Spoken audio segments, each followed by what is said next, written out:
flag.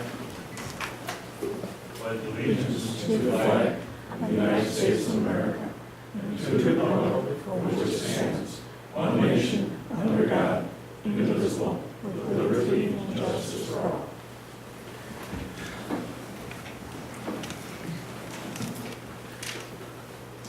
Roll call, starting with Jim, please. Jim Lehman present. Bill Burns present. Bob Bates present. Tom Paul here. Okay, Coach, you will be absent tonight. Next on the agenda is open forum. Hi, everybody. Is it all right if I stay seated? I have a little bit of a hurt knee. That's okay with you guys, right? Vicki Polito from Walker's Grove. I just wanted to mention that although I still think the website looks fabulous, I think it looks really wonderful and it's very fitting for this organization, I want to say that I think it's maybe starting to coast a little bit on its looks. Because as an end user, I tried to use it in July, for instance, because I was trying to figure out when chat with the chiefs was. And I went, oh, I think it's at the fire district. It'll be over there. So I went to the calendar. And I know that sometimes you guys don't have time to be end users of this stuff, but ordinary people do. So when you go out to the calendar, for instance, the calendar is extremely blank. Like there's nothing for September. And I might recommend that you'd find that the community would like it if maybe you'd follow the Village's role model on that. Because they populate their calendar with all board meetings, all trustee meetings, all events. So I couldn't find chat with the chiefs there. There was nothing for July. I don't think there was anything for August. There's nothing now for September. I was fishing around to try and figure out how it worked. And if you go to October, for instance, there is one event, and it's the open house that you all have. And if you click on that link, it doesn't take you to the actual flyer page of information. That's another thing I think would be handy, instead of it just being kind of a flat calendar item. But there's a drop-down selection. Somebody did think ahead to design it so that you could go to the calendar and say, I want to look at things that are board of trustee, I want to look at things that are open house, I want to look at things that are blood drive.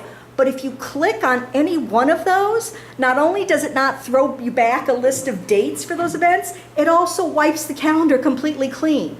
So an item that was on the calendar is now just gone. Now October, for instance, would look blank, even if you clicked on open house. So there's obviously just a couple little bugs and glitches, and I don't know if, probably just nobody had time to look at changes when changes were made, but I thought if you weren't aware of it, you couldn't fix it. Let me see, what else do I have here? Also, it would be easier for somebody like me out there in the public. There's a lot of stuff that's floating around there that's kind of old. Some of it is 15 to 18 months old. I would think that maybe your webmaster could do you guys an archive page where you could throw the old stuff in and keep only the last quarter or the last month or something so that people wouldn't lose material. They could always access it, but it wouldn't be cluttering up what they're trying to dig through. And I also noticed that you guys put them, of course, meeting agendas and minutes up, but I think the way it's still structured now is when you put minutes up, you take off the old agenda. I think you should leave the old agenda on, just as it's usually just that 1 or 2 page document. It wouldn't take much to do that. And then two things actually are last things. I think you should have a staff directory. Again, it's not that they're perfect, but if you look at the Village's model, if you go to every department, there's just a list of all the people, their position, and how to directly contact them. I think that'd be more time efficient for everybody than having sort of a central webmaster's address where then somebody has to parse all that stuff that's coming in. It would just be less time consuming for staff, that would seem to me. And then I was just going to suggest, because I've worked with some of these things in the past, for workflow, because I know you guys farmed some of this out, the website, which, a lot of people do. Maybe you could have a thing set up with your webmaster where you say, okay, every Monday at 3 p.m. is our drop dead date for staff to give you what needs to be in the website. And the webmaster then by contract has to go, great, 48 hours later, every 3 p.m. on Wednesday, you will see your new content there. And with that kind of scheduling of these things, they're tasks and they're just more work to do, but if you can schedule them and get yourself organized, those things usually go a little better. And I think people would then find the information more dependable too. They would know when to look. If you even put on the website, our web page is refreshed every Wednesday or every other Wednesday or something, people would know that what they're looking at is the freshest and most important info. Because it seems to me, as a user of the site, a user of the district, and as one of, like all of you, I'm a taxpayer, I'm paying for this thing with everybody else. it's kind of pointless to have it out there if it's going to just kind of look pretty, you know? So that was my only suggestion with that, and thank you. You have that written down? I actually took screen prints because I was trying to figure out what I was looking at, and I can email it to somebody if you want, and they can share it with you, that's okay. Well, we have a person who does that. Okay, okay, So you just mail it, or give it to somebody here at district headquarters. okay. Sure, I can do that, that's fine. If you can give me a few days, that'll be fine, because I'll go find what I took down. Because I was trying to track with it, because you know, you refresh a page and then something's gone. But I did take prints so I could figure out what I was looking at. But I'll do that, that's fine, thank Okay, you. We'll look at it. Okay, thanks. Vicki, you could send that to me, please. Okay, sure. Okay. Yes, sir. Hi, I'm Father David Meadow. I'm the pastor at St. Mary Immaculate Parish down the street on 59. And I'm here today with Chris Arnold, one of our parishioners, and Pam Angelis, our Director of Communications. First, I wanted to thank the board and all of people connected with the Plainfield Fire District for all the work that you do.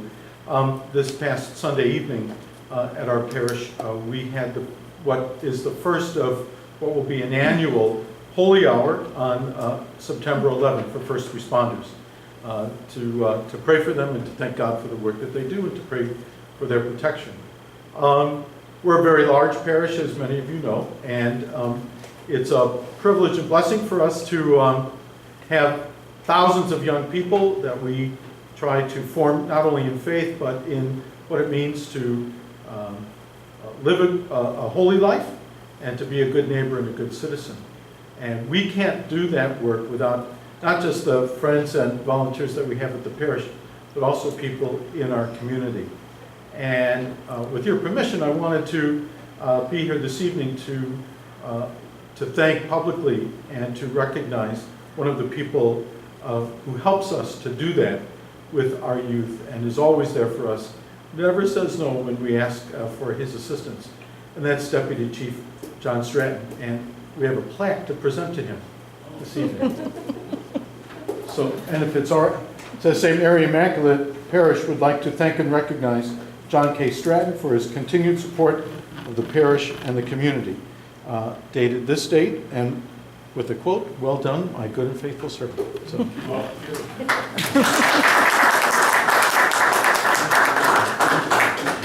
Thank you very much. You know, make a brief, just for our records. I'm probably a little. on the updated website. That'd be a good one. Thank you, sir. You can watch this.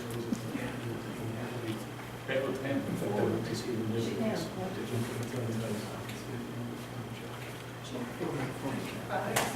Thank you. More photo ops. More photo ops. I'm sorry. No, you're included. Oh, Yeah.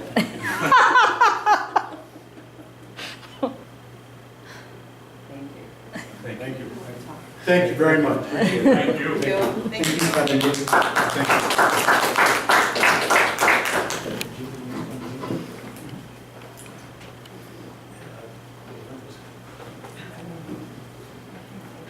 Anything else in open forum? If not, we'll go to correspondence. Jim, please. To retired Chief Eichelberger, I greatly appreciate the gift of the Eichelberger Public Safety Scholarship Award. I was very pleased to receive this award back in May at Plainfield North High School. Since May, I have successfully tested for and received my emergency medical technician license and completed the IFSI Explorer Fire Knowledge Basics course. I plan on spending the rest of what's left of my summer writing at the firehouse, getting as much knowledge as I can before I leave for school at Western Illinois University in mid-August. Again, thank you for the award. Sincerely, Nate Leff. Just so you know, gentlemen, that he's on our Explorer program too. He's going to Western, so we're trying to probably get him back here as our, one of our students.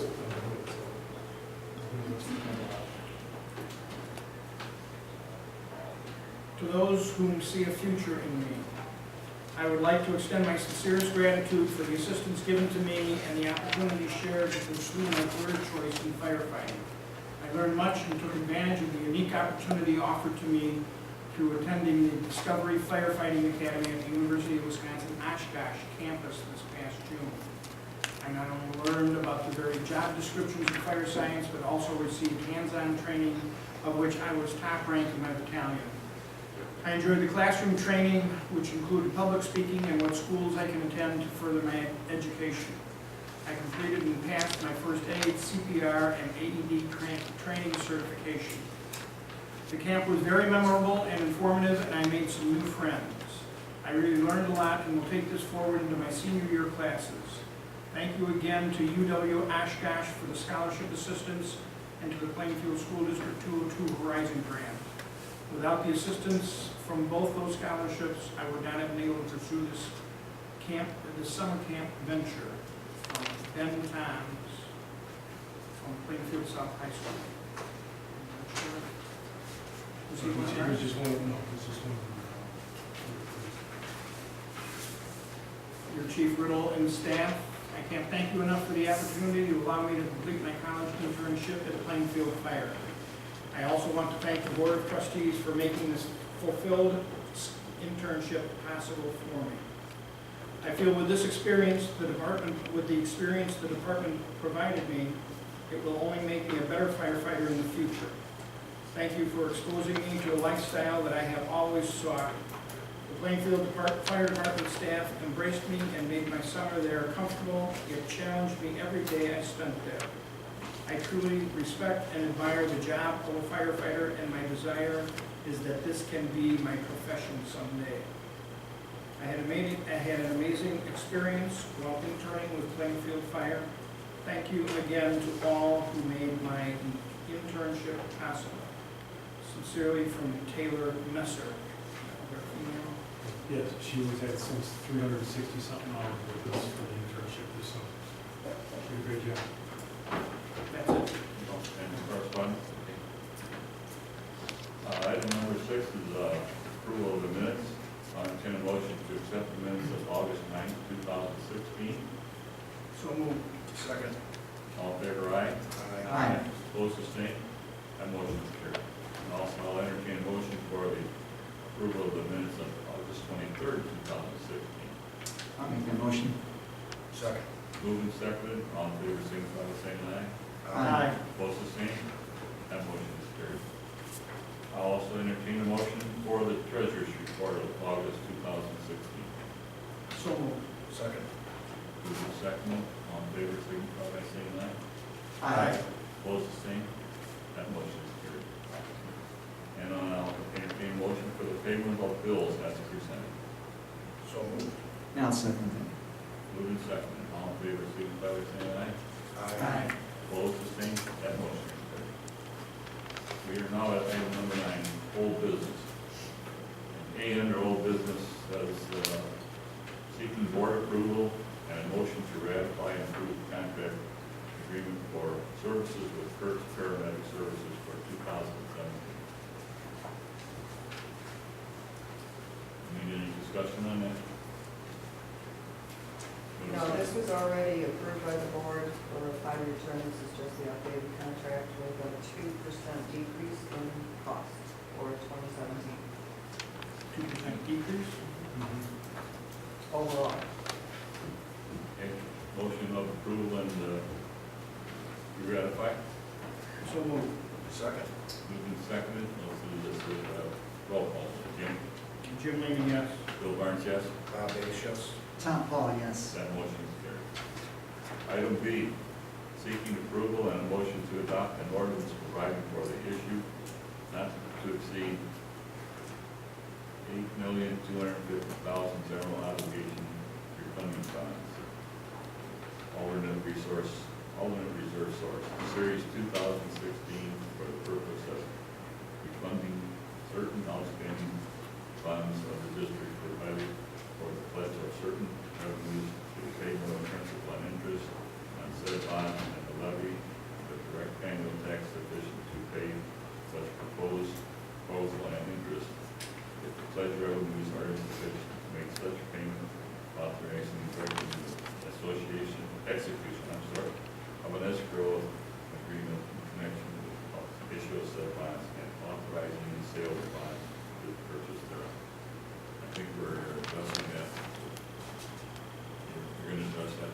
Yes, yes, and thank you. We actually have, this was planned to be a parameters ordinance, as the board would recall from last time.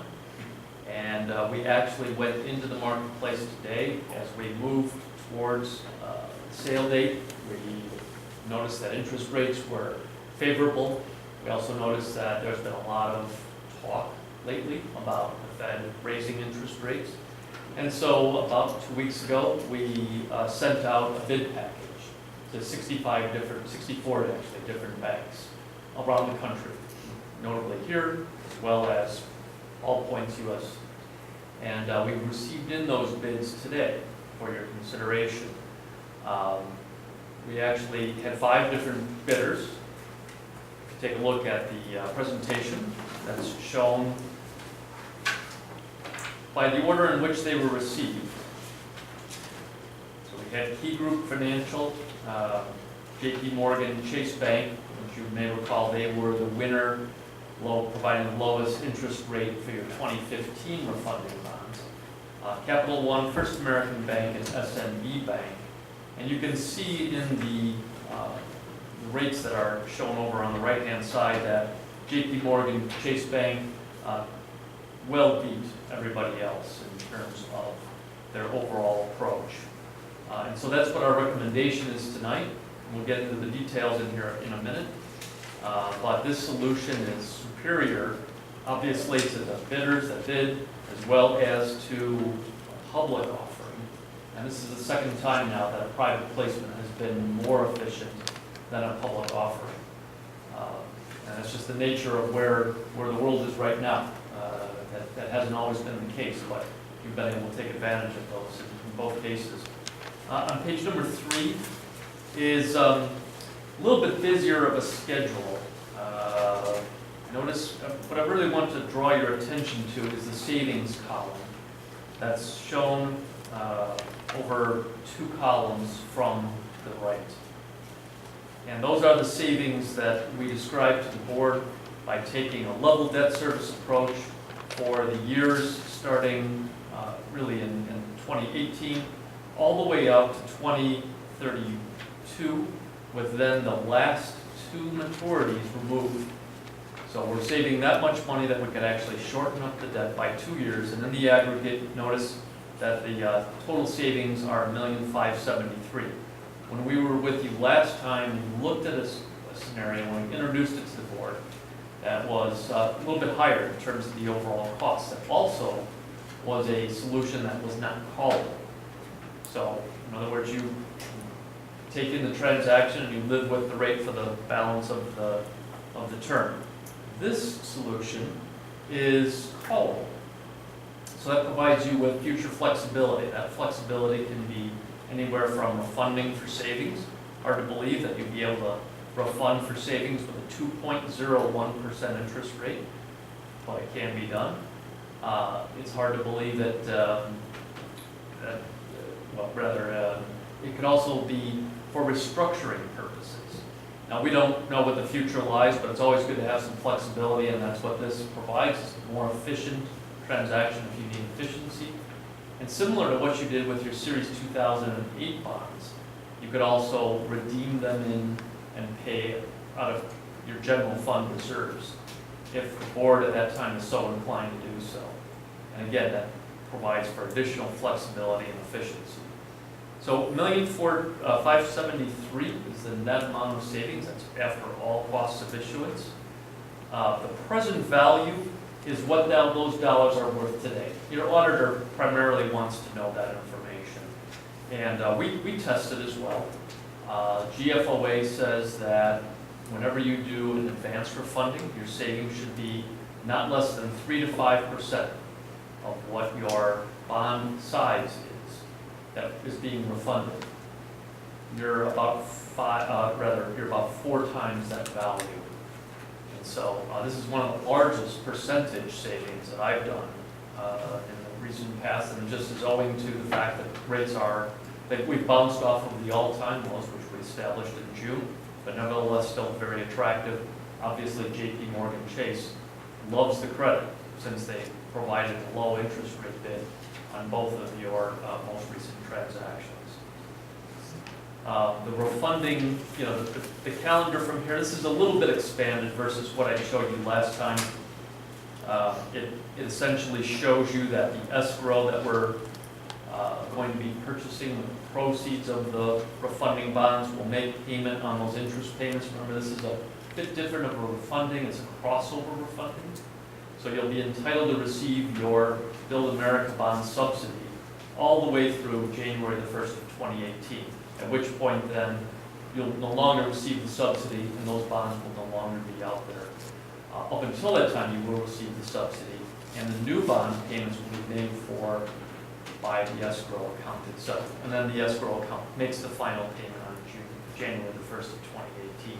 That redeems in all the old 2009 bonds.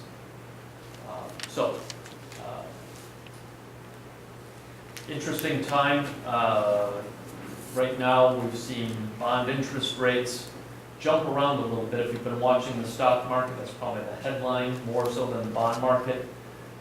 Just like the stock market, the bond market has been very volatile, and we look to some speakers that have recently come out by the Fed saying that they are desirous of moving rates upward.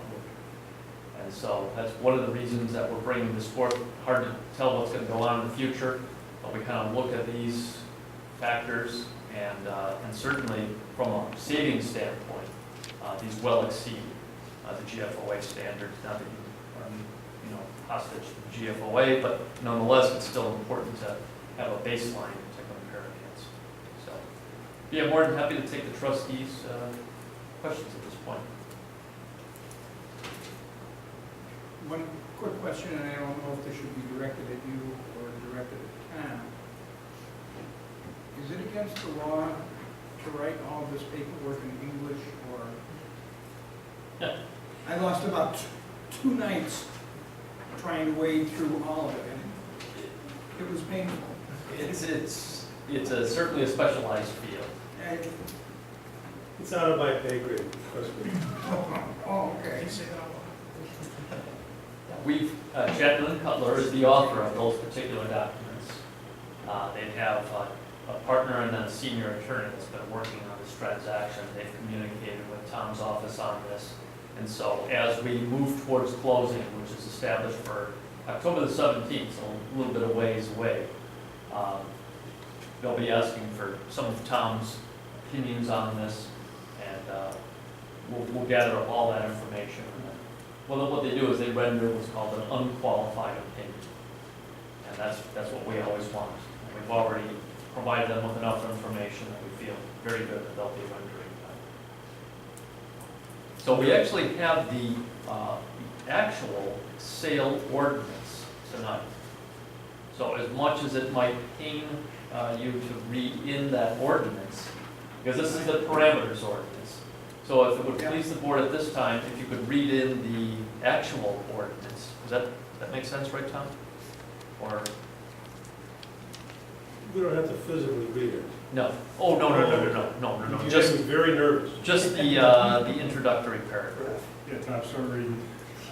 I've already committed to memory, so I'm sure I can recite it.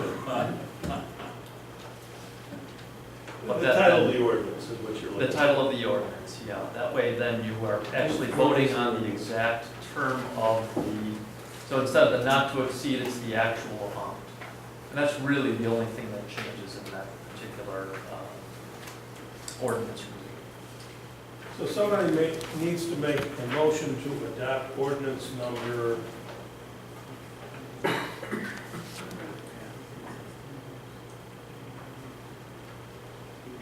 16-0913B, which is an ordinance providing for the issuance of $8,110,000 general obligation refunding bonds, alternate revenue source, series 2016 of the Plainfield Fire Protection District, Will and Kendall Counties, Illinois, for the purpose of refunding certain outstanding bonds of the district, providing for the pledge of certain revenues to the payment of principal and interest on said bonds, and the levy of a direct annual tax sufficient to pay such principal and interest if the pledged revenues are insufficient to make such payment, authorizing and directing the execution of an escrow agreement in connection with the issue of said bonds and authorizing the sale of the bonds to J.P. Morgan Chase Bank National Association. I need somebody to make that motion. I will make that motion. Second. Moved and seconded to adopt the approval and adopt the motion to the ordinance providing for the issue of the bonds. Series 2016. We'll do a roll call vote on this, please. Jim? Jim Lehman, yes. Bill Barnes, yes. Bob Bates, yes. Tom Paul, yes. And motion is carried. No, the escrow agreement was part of it. That's included in your motion. There's also an escrow agreement you're going to be asked to sign, which was included somewhere. That's why my headings aren't quite as long.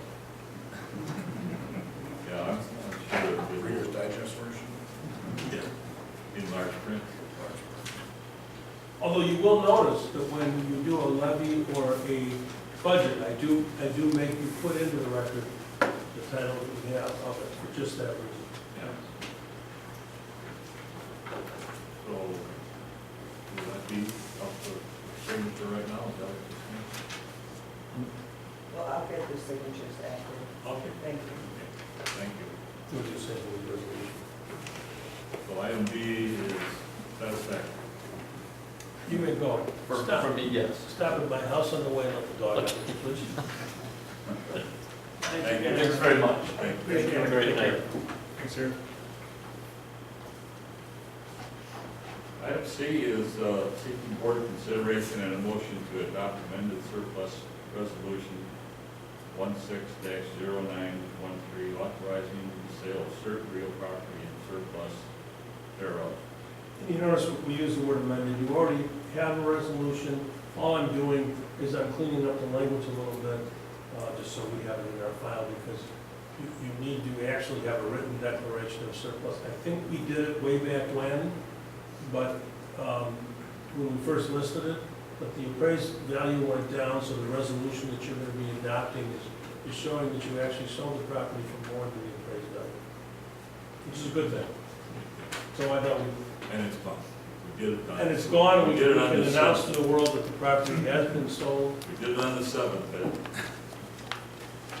and it's being reconstructed right now. And the president and I are both a year older since that. Yes, you're right. Tom.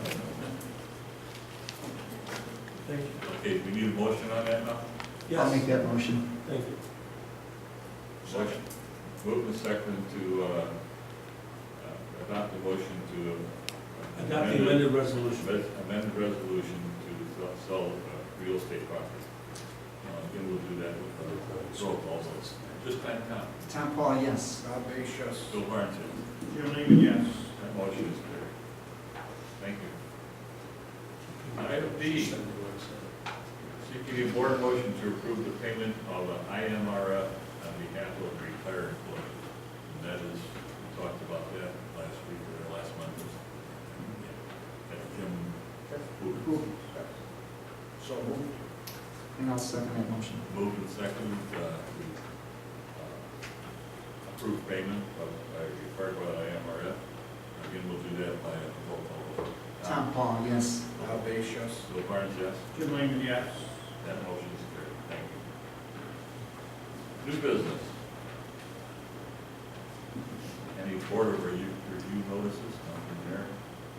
Annexation? No.